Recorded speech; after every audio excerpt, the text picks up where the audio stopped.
శ్రీకాకుళం ప్రాంతంలో మిషనరీస్తో కలిసి ఆయన సేవ చేశాడు.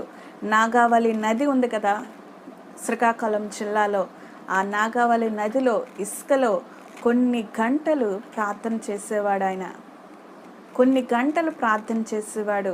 మెడ్రాస్లోని కొన్ని గంటలు ప్రార్థన చేసేవాడు.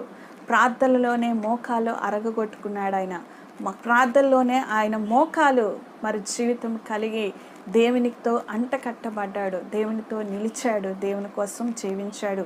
అందుకే విశాఖ జిల్లాలో అనేకమైన ప్రాంతాల్లో అనేకమైన సంఘాలు, బాప్టిస్ట్ సంఘాల్లో మరి ఆయన సువార్తను ప్రకటించాడు, బహిరంగ సభలు చేశాడు, బహిరంగంగా క్రీస్తు కొరకు ఆయన నిలబడ్డాడు. నేను బ్రాహ్మణిని, నేను విగ్రహారాధకుని, అవన్నీ కూడా నాకు శాంతిని చేకూర్చలేదు. యేసు ఒక్కడే నాకు శాంతిని ఇచ్చాడు, క్రీస్తు ఒక్కడే మార్గం అని ఆయన ప్రకటించాడు, నిలబడ్డాడు.